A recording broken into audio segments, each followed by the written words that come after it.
My text is taken from 2 Corinthians.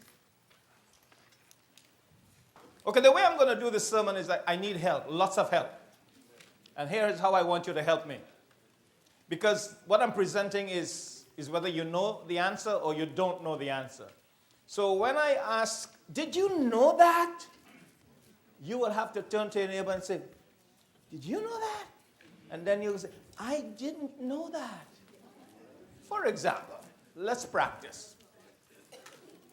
This month of February will never happen again for the next 823 years. Do you know that? Yes. So you need to turn to your neighbor. That's the point. Turn to your neighbor and say, do you know that? Okay, that's what I want. Let's practice again. Do you know that one light year, or how long it takes light to travel for a year, is 6 trillion miles? That's it. You got to ask your partner, did you know that? Yes. And so, did you know that you can't mix oil and water and gas together to put in your car tank? You know that one. Okay, so when I ask you some important questions, did you know that? You got to help me and ask, because we want a little fellowship as we preach as well, okay? Text taken from 2 Corinthians chapter 2, verse 11.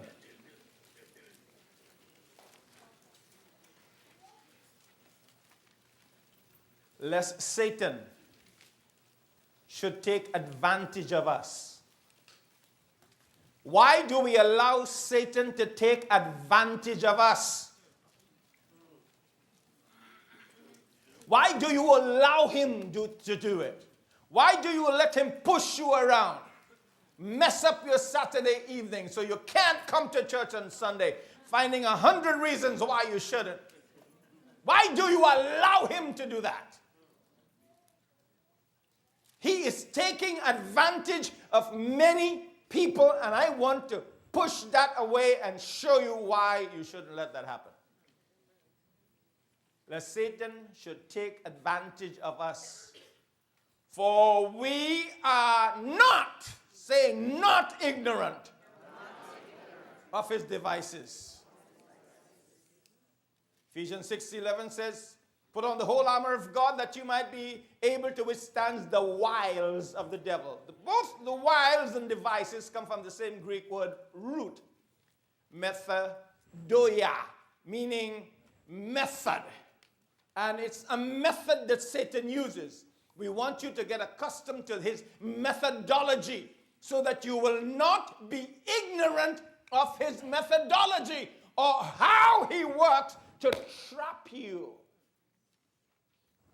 and to keep you in bondage. And there are some things the devil doesn't want you to know, and that's my topic. 7 things the devil does not want you to know about him.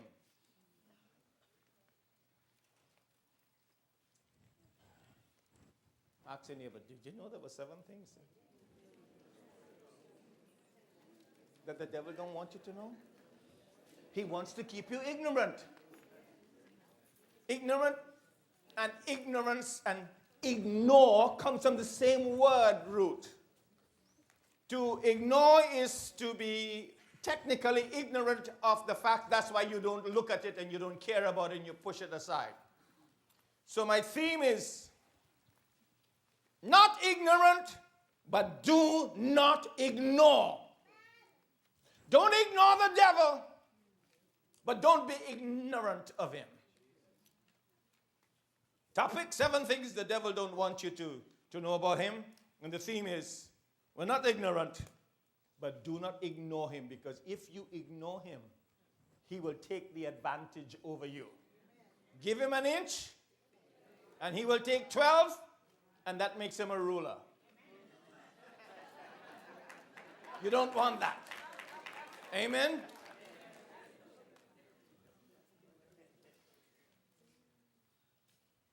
The first Truth I'm going to tell you is we give the devil too much credit. Ask your neighbor, did you know that? Did you know we give him so much credit? Everything is the devil.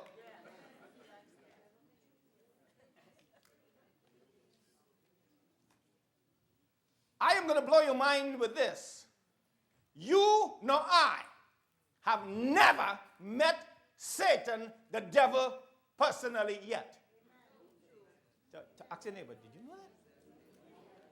Did you know that you have not met the devil personally?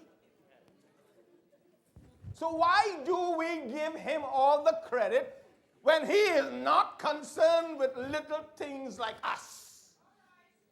Right now he's busily engaged in Washington. He don't have you and I to worry about. He's got bigger fish to fry. So, the first shocker is, you thought you have met him, I guarantee you couldn't stand before him. I have stood in front of certain principalities and shivered. That's another story. But when you meet supernatural beings face to face, even the good ones, ask Daniel, when the angel met him, his bones became like water, and he shivered and he shook and he fell. It's a good one. Ask Ezekiel, when he saw the vision, his whole body began to tremble and he became like water and he fell. Ask John on the Isle of Patmos, when Jesus came, he lost it. Even in the presence of good angels, you can't stand up. Think about meeting Satan himself. That's right. Ay, ay, ay. Tell your neighbor you didn't know you could say ay, ay, ay in church.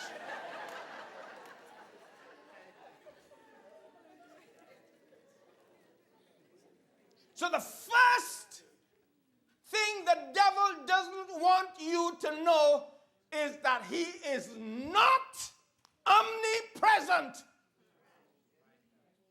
You didn't know that? He wants you to feel he is here, there, and everywhere. He wants you to think he is in Israel and Palestine right now, and at the same time in Washington, and at the same time in Brazil, and the same time in California, and he's everywhere. That's the biggest lie.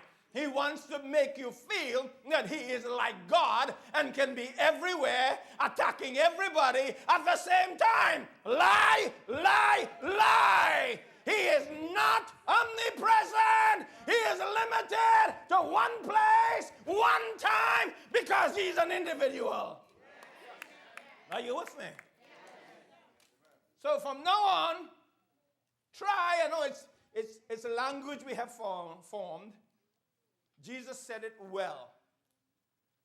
Behold, I give you power and authority over all the powers of what? He didn't say the devil. He didn't say demons. He put the whole bunch under one category. They are the enemy. Do you know you have an enemy that's want to destroy you? Do you know you have an enemy who's coming to attack your family and break up your joy and your peace? Do you know you have an adversary, an opponent, a force fighting against you? He's called the enemy. I will never call him the devil and say, Satan did this to me. It's the enemy. We give him too much credit. I want to discredit him today. I want to take away all the glory we have polished his crown with, and show you that, can I say bastard? Yeah? He's a liar, he's a thief, he's a murderer. So why not? You say it. Me not say it. Me not say it. He's not everywhere, and you have not met him. Those are shocking things. But do not underestimate the way he operates. He has a method. 4 words that Paul used. We wrestle not against flesh and blood, but principalities. Cosmokratopos is the Greek word. It means world rulers. He has appointed chief angels, fallen angels, big ones, strong ones, to rule over nations and to rule over cities. They're called principalities. And to rule over homes. They're called strong men. And to rule over individuals who have not the lordship of Christ over them. That's why he's called the God of this world. But I have a punishing question for you. And this is where I'm going, and I have asked a lot of preachers.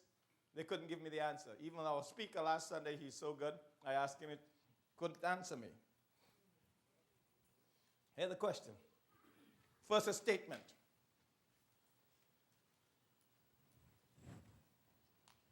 If Jesus on the cross crushed the head of the serpent, you agree? If he destroyed the works of the devil, if he made an open show disgracing him publicly, if Jesus took away the keys of death and hell, if Jesus so badly destroyed the devil, here is the question. How come Satan is still the God of this world? He is still the prince of darkness. He still rules from the heavens. He still has the power to kill, to steal, and to destroy. He still walks about as a roaring lion, seeking which Christian he will devour. He still has the power to come in your home and mash it up. How come?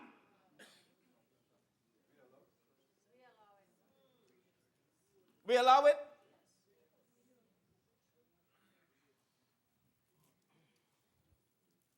Do not let Satan take the advantage of you. We allow it. Tell your neighbor, did you know that we allow it? We give him permission. But there's a deeper answer to it.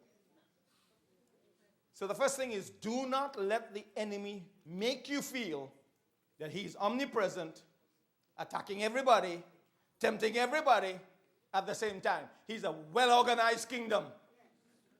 He has assigned demons to you. Even before you were saved, demons have been assigned to destroy you. I found that in my life, especially in our culture. Coming from Hinduism, we worship demons.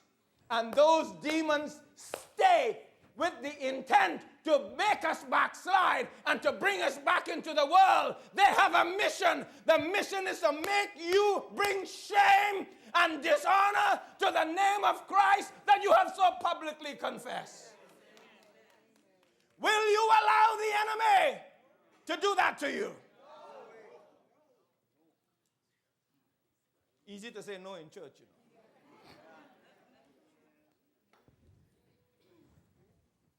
Now, let us not underestimate him.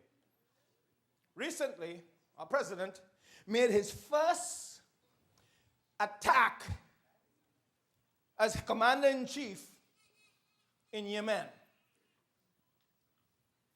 He was working with all information. The former president did not bother to attack Yemen, although he had some facts.